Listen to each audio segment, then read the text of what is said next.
To help clarify the subtle connections between precognition, addiction, love, death, and the murky secrets of generational family trauma, this is Neon Galactic, a podcast produced by PBS affiliate Key TV in Northern California. I'm James Falk. Thanks for joining us.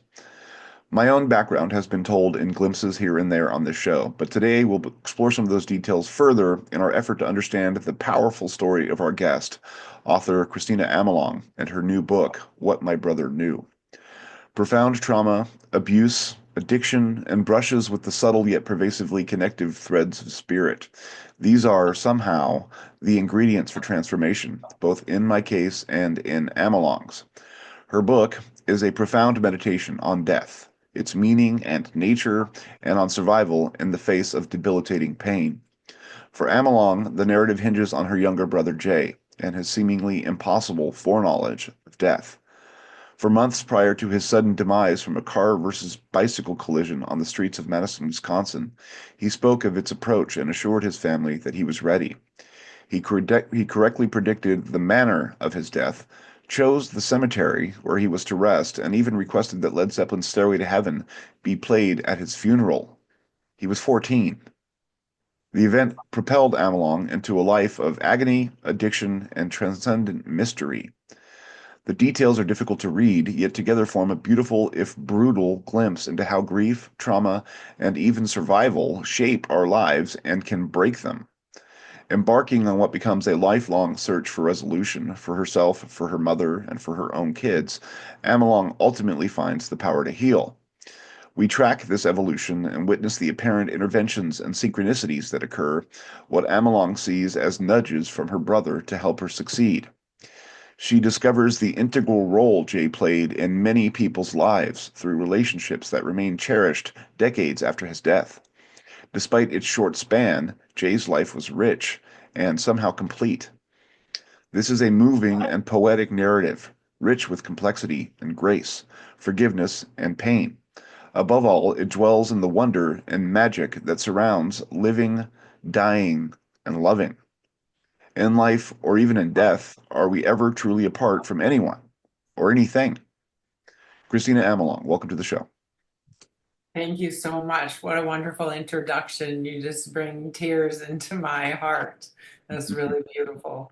Well, your story moved me quite profoundly. I read it in a sitting. I mean, it took me, I went to sleep and then woke up and finished it.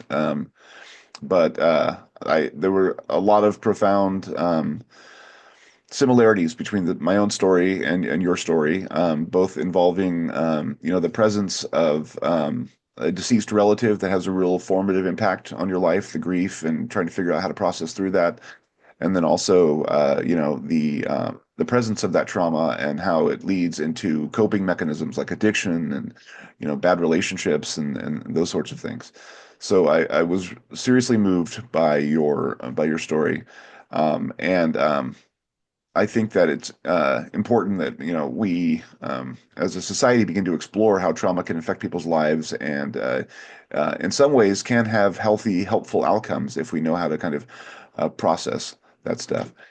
Uh, but like I said, your book is beautiful.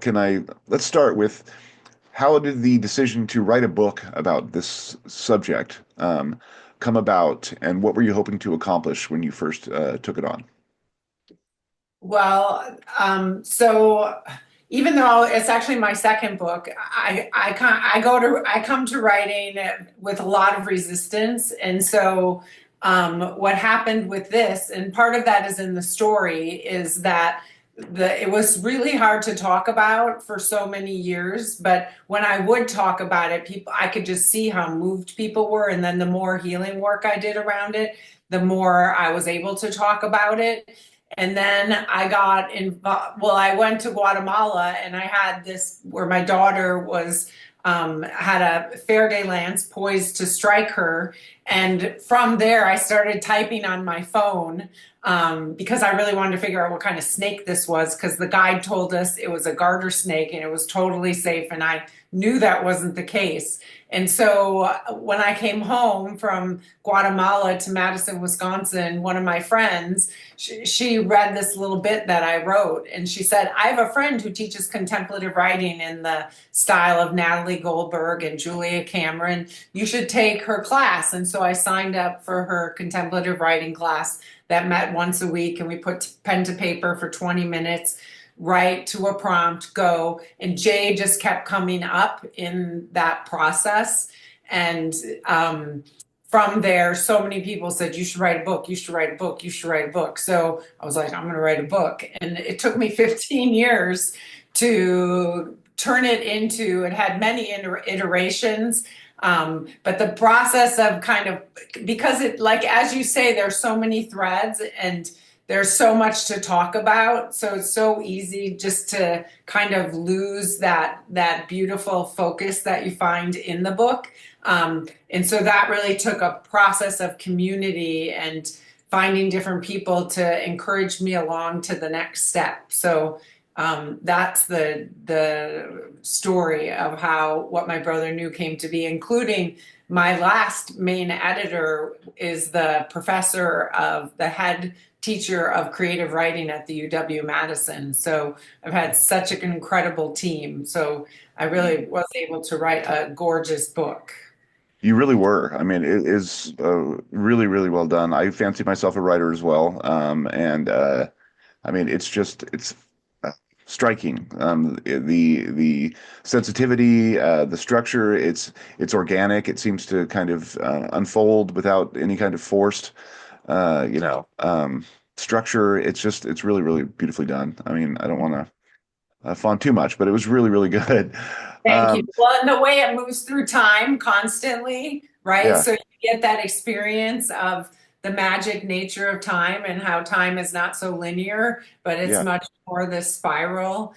So Yeah, and the way that you sort of or intersperse the recollections from Jay's friends and people who knew him and what he said to them, you like over time you construct the like kind of a message to you through their experience about what Jay, who he was, and almost what he was doing on this planet. It's kind of the sense that you get, and I thought that was really evocative and powerful. For folks who haven't read the book yet, and it's not available yet, it'll be available in a month or around. Is that right? Or is it available now? well, another synchronicity happened, which is that the publisher picked his death day.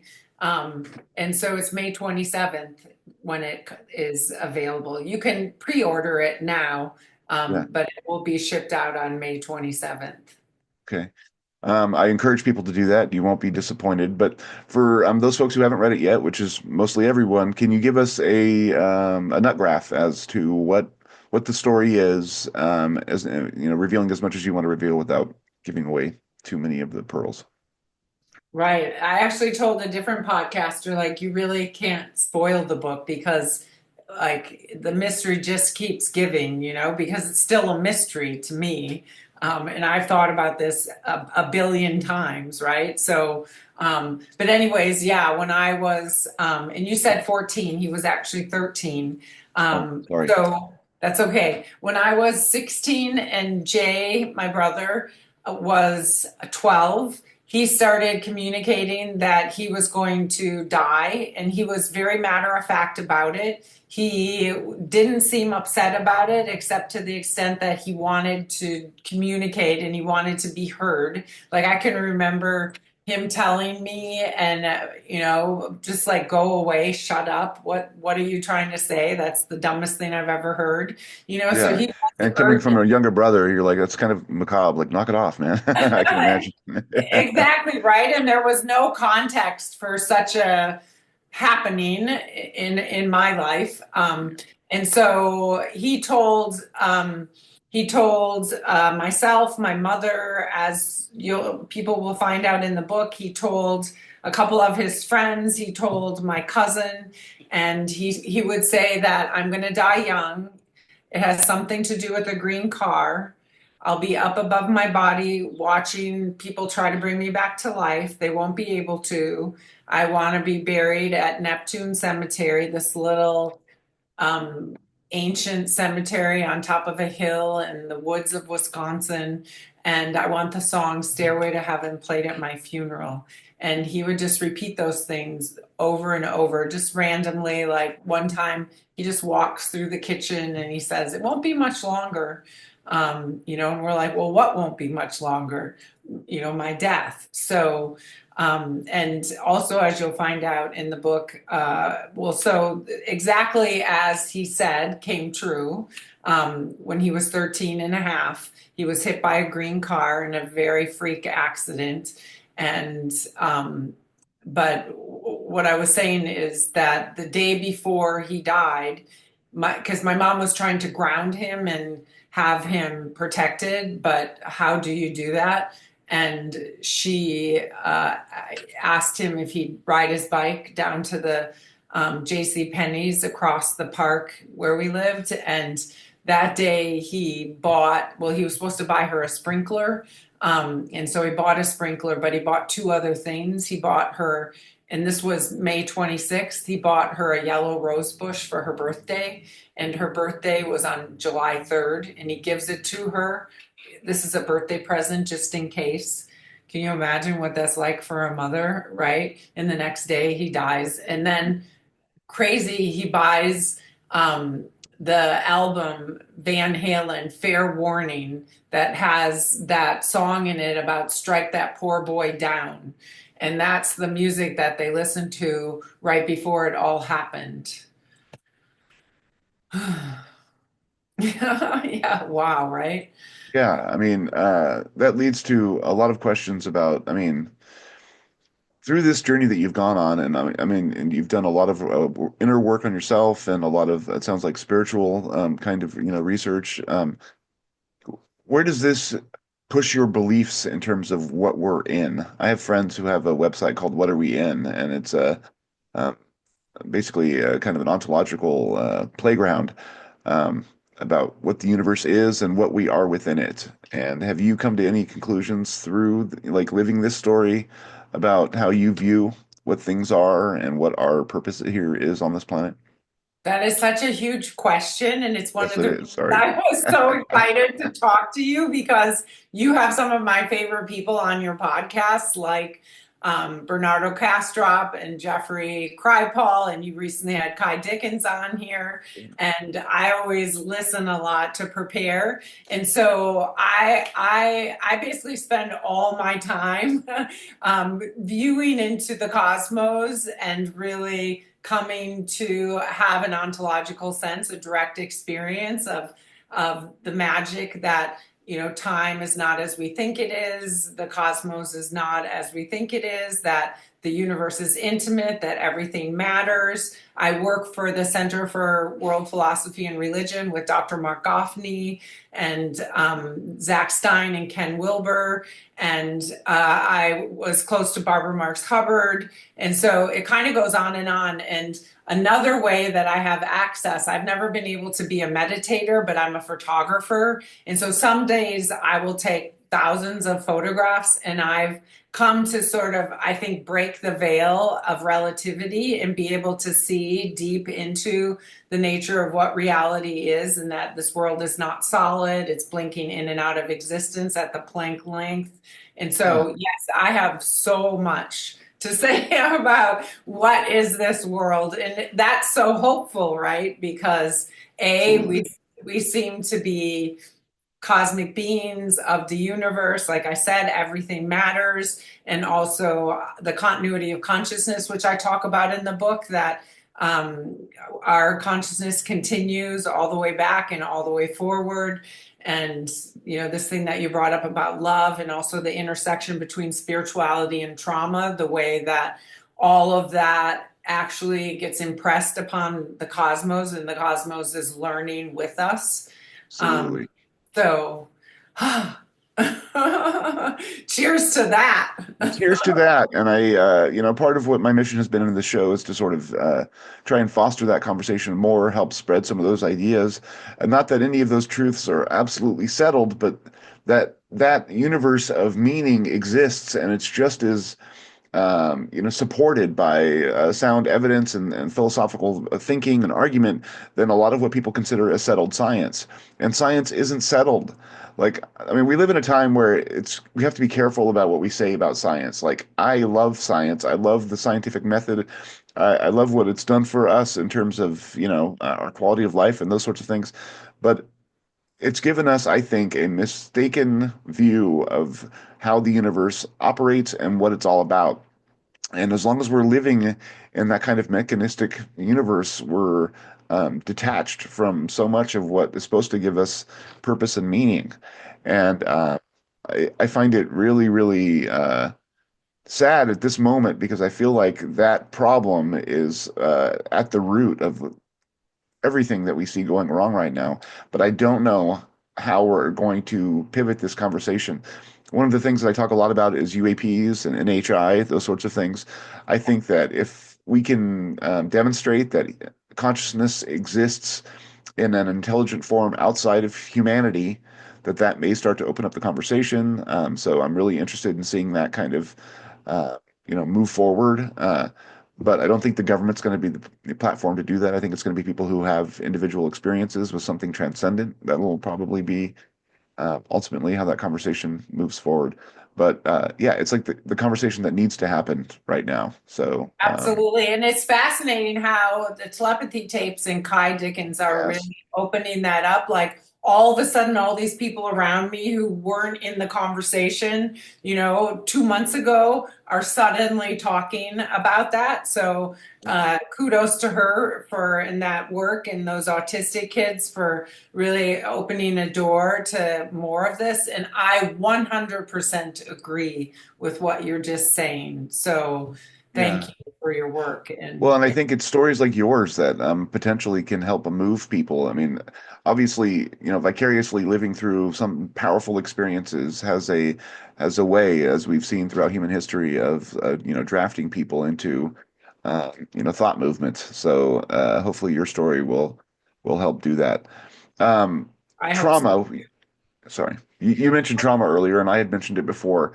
In my own life, my father was a paranoid schizophrenic, and there was a lot of domestic violence and, weird things that went on when he would have delusions. And at one point, he attempted to kill my mother. Shots were fired, lots of brutal kinds of things.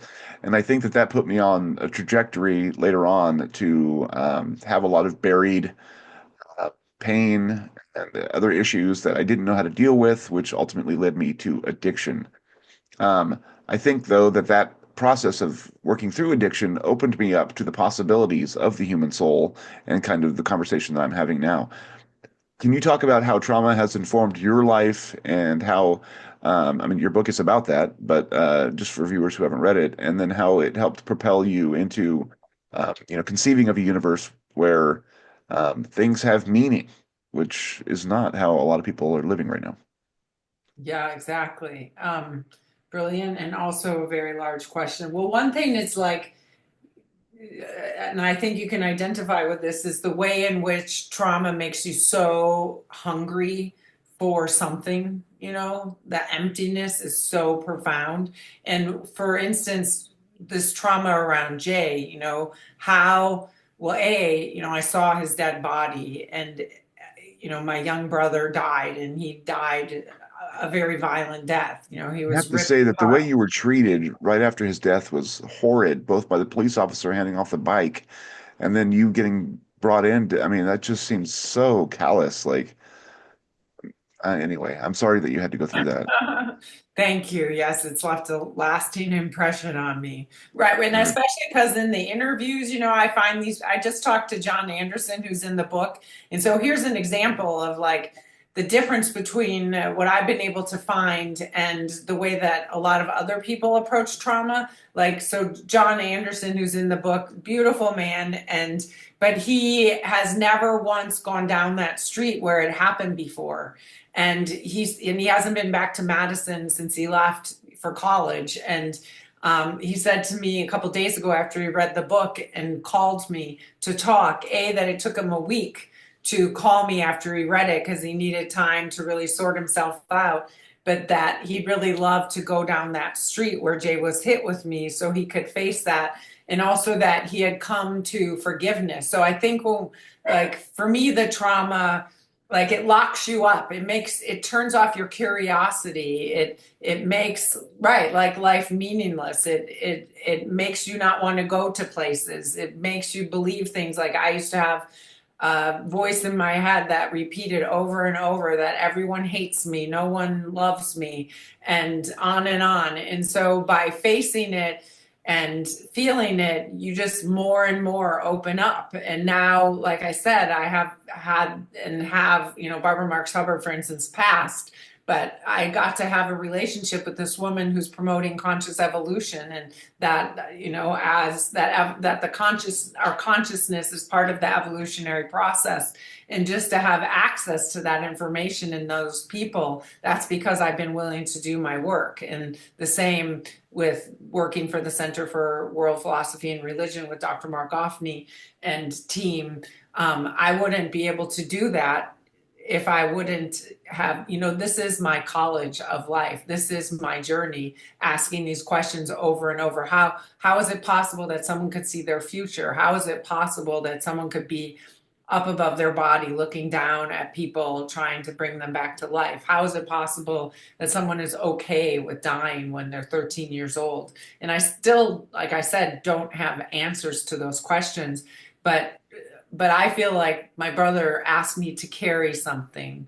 And so I had to be brave enough and be willing to do my work such that I could show up here today, even though, like I don't even have a college degree in these sorts of things. Like I've gotten myself here. So there's lots of ways to learn and grow. And I think, when you talk about podcasts, that's part of what we're learning too. There's so many ways to learn and grow and transform, whether it's plant medicine or listening to people like yourself or having these life questions. Another example is in there, there's a near-death experience in there. This woman that I got close to and had died, had been electrocuted, and she said the universe loves questions. And so, having really big questions that we're constantly trying to answer. And a lot of those big questions come out of these very traumatic experiences. And part of the way that you do your inner work is that you describe your sort of going into AA and NA meetings and having the kind of, which I had the same exact feeling where like suddenly there was a valve opened and pressure released when you're able to go into a room and talk about deep feelings. Like you don't have that experience anywhere else in life where you're just able to, I don't know, like expose your own weakness. You're kind of showing your belly to a bunch of strangers, but they're there for that purpose and to support it. And then you also talk about how you got into a particular therapy protocol where people, that is the whole point of what you're doing, is it's to support each other and to be open about the pain that you're having. And the person that you're working with is there to just hold it. Can you talk a little bit about that therapy protocol? Is it something that you still practice? And if people want to learn more about it, I think maybe it might be valuable for people to, do some of the similar work that you've done. Fabulous. Yeah. So attention heals, absolutely right. And presence with attention is just such a powerful healing tool. And I very much recommend 12-step programs. All of them have been very helpful to me. And I've evolved beyond reevaluation co-counseling, but which is the global healing therapy organization that you're talking about that I did for 20 years, where basically you set a timer and you take turns and you learn how to be both the client and the counselor. And that is rc.org is the website, or no, it's I think it's different, but if you look up reevaluation counseling, they're The link based will be out in of, the description. Yeah, yeah, oh, okay, great. They're yeah, based yeah. out of Seattle. And but 100%, I still use the tools of taking turns with my friends and just deep listening. And when I need it, finding people who will do that for me and not being afraid of really big cries. I tell my clients at Optimal Health Network all the time, just, however you can do it, just find ways to sob and rage and not be afraid of those big feelings, because that energy needs to come through us. And I think the dynamic of having someone be both your counselor and then your client at the same time, it does something to the power dynamic there that I think could be really helpful. You know, it's like not only are you helping me, but then I'm helping you, and so there's no sense of debt or of obligation there. It's a relationship, which I think um, and we need more and more of, and we don't get enough of as it is already. Um, Absolutely, yeah.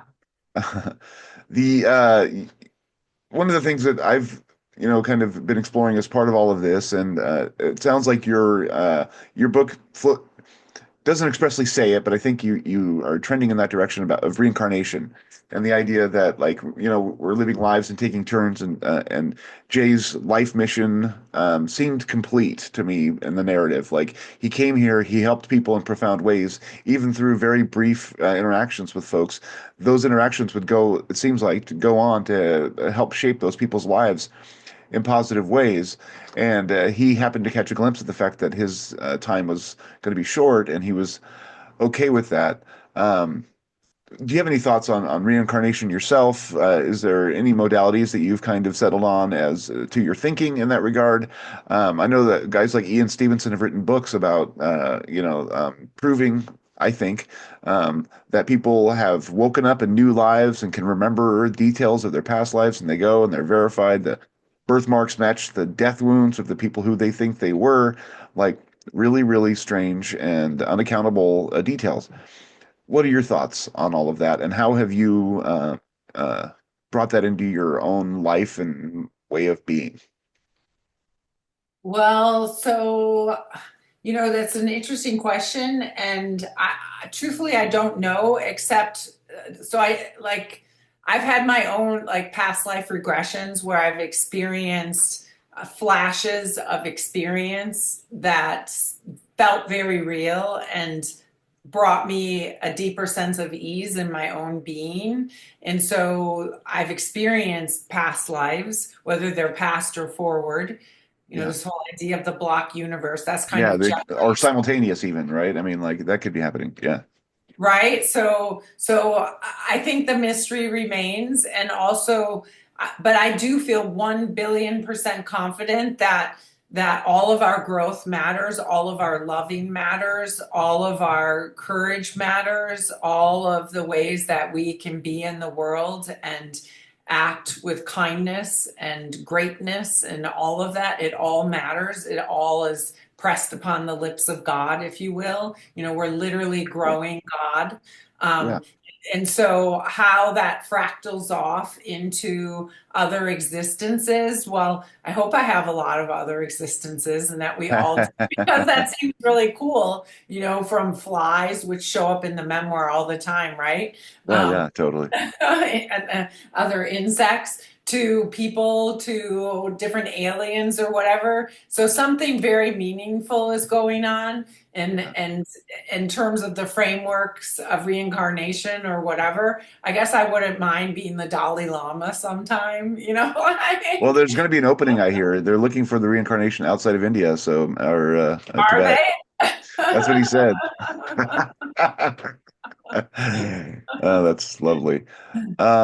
You mentioned writing as a contemplative practice, and that has, again, deep resonances for me. Part of my journey into recovery was after I got clean. I was still living in the town where I had been known as a newspaper editor, where I'd been working before I got busted for possession of heroin. And it was a public shaming when I did get arrested. But I was still in the community, and once I got clean, I started writing a column, an occasional column for a local online newspaper. Um, and like you, part of what I think drove me to all of my, many psychological complexes was an early death, my dad's death, and the abuse and stuff that had happened before. And when I put pen to paper, it was just like a gusher of stuff about my dad. And I mean, I had to just write all this stuff out, and I ended up publishing most of them as part of this ongoing column I had. Dead Reckoning was the name of the column. And I talked a lot about my past and how I got into addiction, and there were some joyful moments in there, but it was all like automatic in a way. It wasn't like I set out to cover a certain set of material. It just needed for me to kind of swim in that sea for a while and kind of become familiar with the contents of my own subconscious, so to speak. And when you were talking about how you started practicing contemplative writing, and like Jay kept coming up, I find it fascinating that those kind of personalities, live both in our own subconscious, but then also, possibly very likely in the universe around us. Um, how would you describe contemplative writing? And for folks who are interested in kind of, taking on a therapeutic practice in that regard, and ultimately maybe even, using some of it for more developed work, how does that work? And what is the value of it to you? Yeah, so I did contemplative writing for a while with my teacher, Miriam Hall, who's in the book. And basically, it literally is you're with a group of people, and it can be by yourself if you want, but you pick some prompt like fire or guitar or a sentence from a Walt Whitman poem. We contain multitudes or whatever it is, right? And Yeah. you just put the pen to paper, you don't edit, you just try to write nonstop without stopping, and then at least in that structure, we would then read it out loud, and it's that reading it out loud process that ends up being like, wow, awe and wonder as a transformative tool and a healing process. Invariably, people would just write the most beautiful things. And so that's the gist of it. And I've also taught contemplative writing for a couple of years. I'm thinking when the memoir comes out, I'll do that more. So if people want to reach out to me about that, they can. But yes, it is a holy process, and it can lead to a book. And it's very healing because the idea is you're not editing, and then you're also combining that with being witnessed and receiving that kind of attention. Yeah. Um, and so, yeah, that's it. And right, Natalie Goldberg wrote Writing Down the Bones, which was published like 40 years ago or something, or Yeah. quite a lot of decades ago. And then Daily Pages is another variation on it that Julia Cameron popularized. Yeah.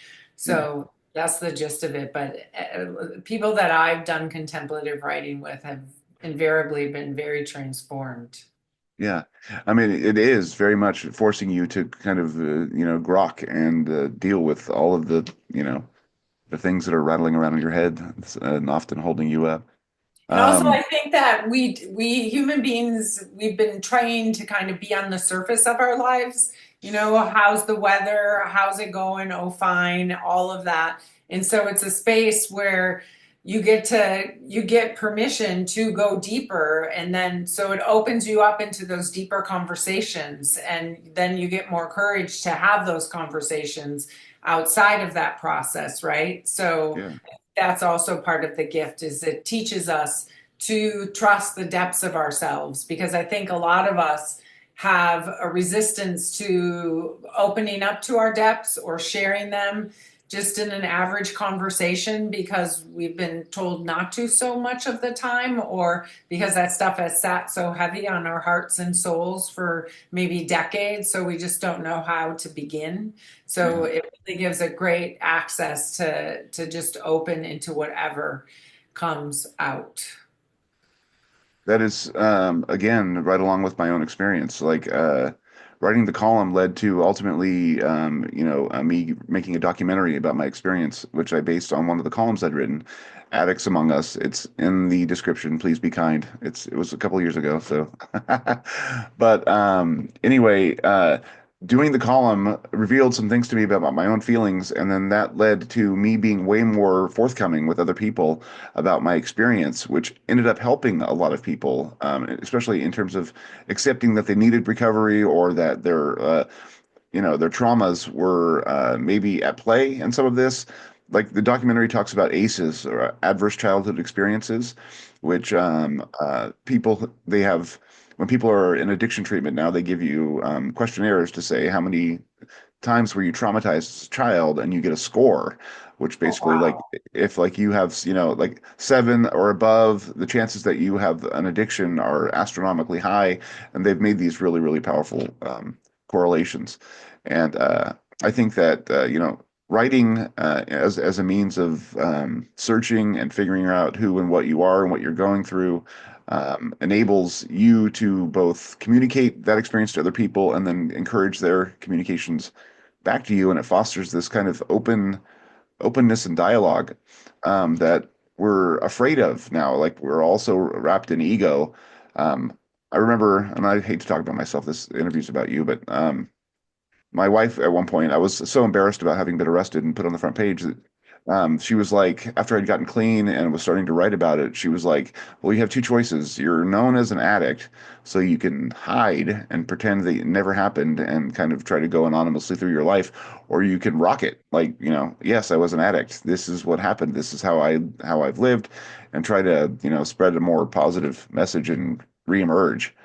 And yeah, without that sort of encouragement or, being open with something that was so painful, I don't know where I would have ended up, and that ultimately led to the show. I mean, it's funny how the developments stack up over time with growth like that. They sure Uh, do. And congratulations. I'm super excited that you've been on this journey and that you've opened up in that way. So I we can appreciate that. be here and talk to you in this way.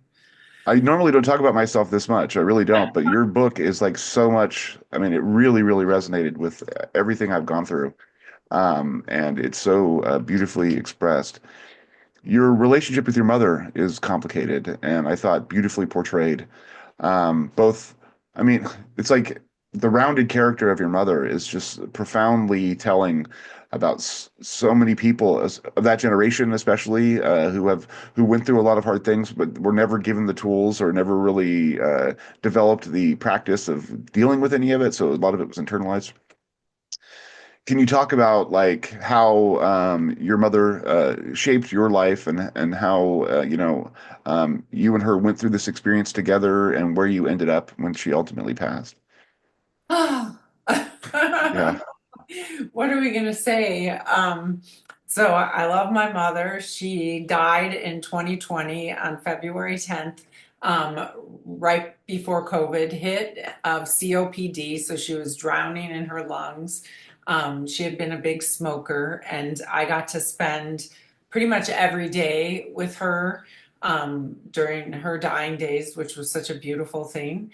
And but her last words to me, because I was constantly trying to get her to talk to me about this, because for a long time I thought we were the only two people who knew or who understood or had the experience of Jay knowing that he was going to die. And once, well, multiple things. I mean, it was just so formative, right? So I really wanted to talk to her. So I did things like lock her in bathrooms and like scream at her, and you must talk to me about this. Never could, not once did I get really a word out of her about all of this. Um, and at one point she actually disowned me, which is very sad. So we had a very difficult relationship. She was a very young mother, and I was unwanted, which is part of the book too. And so, but her last words to me were I was taking care of her as she was dying, and she just did not want to die. She was not dying. And we did things like get her a Beamer mat the week before she was dying, because she just really wanted to live. And then 2 days before she died, I invited two of her sisters to our house to play euchre and have a dinner. And she actually helped prepare the dinner. This is 2 days before she died. And then I come back that next day because I had left to take a shower and check in on my dogs. And then when she saw me, and she's kind of comatose, the nurses are picking her up, helping her get to the bathroom, because at this point they had put her on morphine. And she sees me and she kind of brightens up and she looks at me and she says, "Stop telling people I'm dying. That's your thing." So those were her very last words to me. She never spoke anything else to me. So that kind of sums up our dynamic. So yeah. Anything else you want to know about my beautiful mother? Well, I mean, I guess I just will say that I admire how you work through all that, and as you express it in the book. I mean, I can't recommend people read it enough because there's a lot of lessons there, I think, for people who have difficult relatives. And in particular, I was touched by how you went through the process of her dying. If you don't mind, could you talk a little bit about that? I know it's probably painful. Well, I am getting lots of shivers as we talk. So yeah, I guess.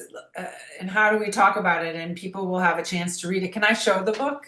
Please do. Yes, yes. What My Brother Knew. Yeah, there's me and Jay. Beautiful photograph. Isn't that a great photograph and a I great haven't seen the cover because I have Oh, you have the digital PDF? version. Yeah, Yeah. that's the cover. It's such a great cover. Yeah. Um, it has sacred geometry on it too. We didn't even plan that, but yeah. So yeah, I just like even though my mother, it was very hard for me to hang out with her because she had disowned me, but we still kept getting together once a week to play euchre, and we wouldn't have any deep conversations or anything, but she really loved the grandkids and my husband at the time, and so we would get together and um, but when she was dying, finally, when we all realized that these were her last months, I decided that I really wanted to be with her. And that decision, really, whether or not I had an interior connection with her, it totally turned on my own sense of the interiority with her. And I could really feel our souls dancing in infinity in the way that we were madly in love with each other, even though none of that was coming through in words or whatever. And so being with her, both as we walked up to her death and just the pain of seeing someone drown in their own lungs, dying of COPD, but also and just how scary that was for her and how moving that was to embrace her in that place, like to take care of someone who had taken care of you. It's such a gift. Yeah. And also then when she died, I hadn't planned it or we hadn't talked about it, but I kept her body for 36 hours or something like that, and being with a body as it's dying, it changes every second. It's fascinating. It's Yeah. different every second. It gets, I mean, maybe I won't go into the details, but those are the kind of details I love. But Yeah. um the one of the things about it is, yeah, just the love that was just naturally pouring out of me as we bathed her, as I laid next to her, as I brought her grandkids to her, as I invited some of her friends to come see her, and then as she's carried away, like there was nothing between us. All the narratives, all the conflict, all the stories that were difficult, they were gone, and I found myself in the infinity of intimacy, as Dr. Mark Offney likes to say, with my mother, and I just feel so intensely blessed. Yeah. Powerful experience. And I mean, maybe we need to rethink how we handle our send-offs because that sounds like a way to get closure that we don't. In Well, terms of I just go want to ahead. say one more thing about that, right? Like, at least for me, the because they're going through into death, I'm going with them, right? I was feeling into the space in between and where my mother was going. It's a subtle feeling, but it's Yeah. very different than the way I feel with you right now, for instance, or Sure. walking my dogs. I'm literally touching into the mystery that much more intimately, and it was wonderful. So I highly recommend, if anyone has a chance to be with someone, even if they have a lot of conflict with that person, to take care of them, to be with them through their dying days. It's Yeah. gorgeous. Profoundly human. My wife had that opportunity with her own mother when she passed, where she'd help take care of her in her final days. And I mean, it's there's a lot of pain there, but there's also a endless well of love. And those moments for my wife, I mean, I can say helped make the whole, principle of dying a little bit more bearable, um, but not too much. With your own kids, can you talk about how all of your experiences that led up to the book and your life as it turned out, how did that shape how you took on parenting yourself and the kind of one thing about raising kids is that like some people want to shape where their kids are going and kind of set parameters in terms of their beliefs or their future evolution. Other people want to leave the door wide open. What was your approach? Did you try and help guide them into sort of a metaphysical worldview, or have they encountered that themselves? Are they resistant? Where are they at? If you can talk about that. You like to ask big questions, don't I you? do, I do. That's kind of my specialty. My friends say, what's the meaning of the world? 10 seconds, go. Sorry.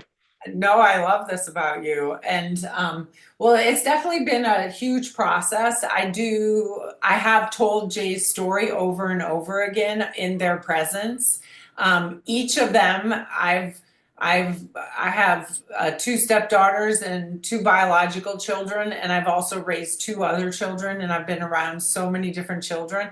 So, for instance, like I'm remembering this one time where I was coming back from circus camp with one of my daughters, and I'm telling the story of Jay and the other kids who hadn't heard it. My daughter had heard it multiple times.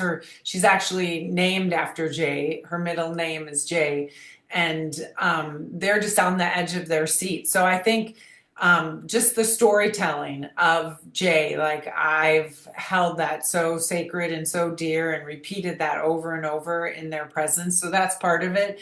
And again, they're part of the people who, since the telepathy tapes came out, before that, Ah, I tell the yeah. story, but there wouldn't be like, an engagement of, yeah, I know what you're talking about. Let's explore that. It would more just be, oh, whatever. Uh-huh. And Like an so now adventure. with the Uh-huh. Uh-huh. telepathy tapes, right, it's the conversation has suddenly gotten more alive and dynamic. So I'm so excited about that. And yeah, so but also you point to a big thing in culture that we're kind of circling around, what is this, what is the world, what is religion, what is philosophy, what are we passing on to our kids? Is it just this postmodern kind of, nothing matters, and we know everything and science and all of that, or is it much bigger? And I think I've always tried to give to my children that the mystery is tremendous. And sadly, I'm kind of in between worlds, right? Where well, my mother was raised Methodist, but then we weren't. That's part of the crazy part of that whole story, and why I felt like I had to hold Jay's story. And the more I got into telling it and writing the book, the more I felt like he charged me with the story, and I have to communicate it to the world, which is why I'm here, right? Yeah, And yeah, yeah. so, because it's like, I mean, well, there's something else I want to say, but just to continue this, being a parent, um, kids need to know that, like what I said, like our evolution is being impressed upon the universe. Like all of our growth, everything we do is growing the cosmos. And so I deeply believe that. And to know that in your being and to live from that is it really matters so much. And each life matters so much, and that is part of like the mystery of Jay too, because he was willing to die young, like it all looks so different what a good life is, and it's nice to hear from you what you were saying, like how he, even if he had just a teeny contact with someone, he mattered to them, so I could go back to them decades later and they would instantly, oh yeah, I think about him every day, some of them would say, right? And Yeah. yet his life was so short and he walked to his death so willingly. So again and again and again, there's this crux of, there is a huge mystery going on in our lives, and it really matters that we're paying attention to it. Yeah. So You just gave me chills. So that's really good. Did you want to return to the point that you said that it occurred to you, or? I know it's funny because I was thinking of that and I can't remember it exactly, but if I remember it, I don't know Yeah, exactly where it was coming from. I don't know what I was going to say, but it was something. something important. Well, I mean, I think that for myself and maybe for you, ending the trauma cycle has been a huge part of what the victory over all this is, and helping raise kids that are sensitive and aware, I think is some of the most important work that we can do as individuals and as parents. Yeah, beautiful. And something I do want to say is Sure. that, and recently I watched one of your clips, and you were talking about all the existential risks that we face, the meta crisis, and all of this. So I think part of, and it ties this all together. It's like if we can't face trauma, if we don't know how to grow, it's super hard to step up and be willing to take seriously that one little person can matter to this whole global thing we got going on. And so one of the things that Jay taught me is not to be afraid of looking at the bigger things and talking about it and communicating, or looking at death.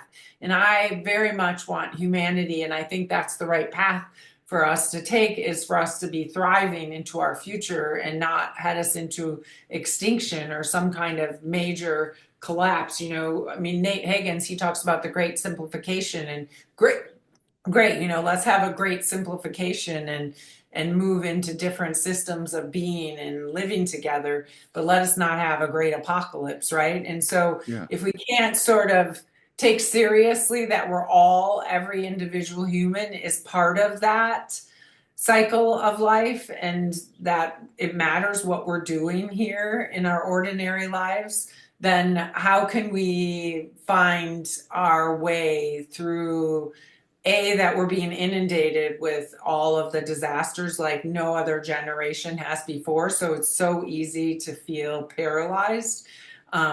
So I feel like I wanted to communicate that it's empowering to figure out, how to be egoless, but also how to take complete responsibility. Yeah. I think that is I mean, what you just mentioned are the lessons that we need to draw, and the direction we need to move in. And it's conversations like this one and books like yours, I think, that will help bring that about. So thank you very much. That's pretty much all I had for you. Is there anything else that you wanted to add, or we good? I think we're good for right now.